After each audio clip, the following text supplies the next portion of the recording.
All right, friends. So today we're going to do a practice on three-digit addition without regrouping. And so here I have the equation. It says 734 plus 243.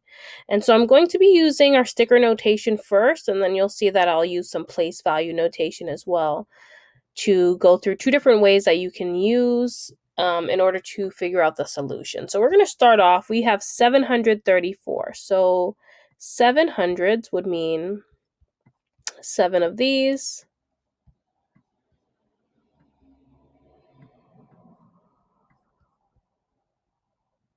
And it's going to overlap a tiny bit just because there are 7 of them. Oops. And then we have 3 10s.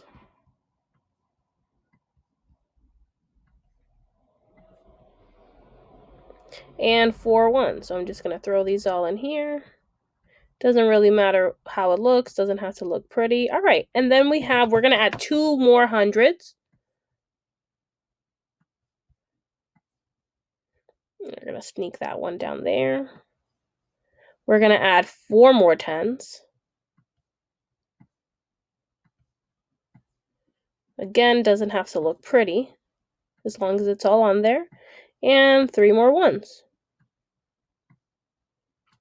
And so if we go ahead and we count them up, we're going to have, let's see how many hundreds. 1, 2, 3, 4, 5, 6, 7, 8, 9. So I'm going to come up here and I'm going to mark 9. 9 hundreds up here. 9. And then let's see how many 10s we have. 1, 2, 3, 4, 5, 6, 7. So we have 7 10s up here. Let's put a 7 in there. Oh, let's move that 9, put a 7.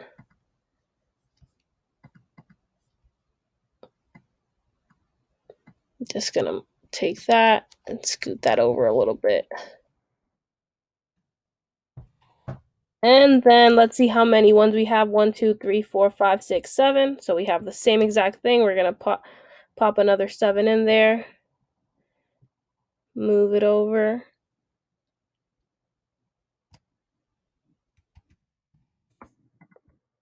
And we're going to have 977. And so that's going to be the sum if we're using sticker notation. Here we can also use place value. And here we have these small little chips. And we're going to go ahead and do the same thing. We're going to go ahead and do 700s. Let's see. 1, 2, 3, 4, 5, 6, 7. Then we have 3 10s. 1, 2, 3. And 4 1s. I always count them out just so that I don't accidentally forget to put one in there. 1, 2, 3, 4. And I double check my work just in case, because sometimes we do make mistakes. All right, and then we have 200s, another 200s. 4 10s. 1, 2, 3, 4, and 3 1s. 1, 2, 3. And so now if I count them, I have 1, 2, 3, 4, 5, 6, 7, 8, 9, 900, which is what we wrote. 10, 20, 30, 40, 50, 60, 70. So that's going to be 7 10s. And 1, 2, 3, 4, 5, 6, 7 1s. And that's how you can go ahead and double check to make sure that you are doing it correctly.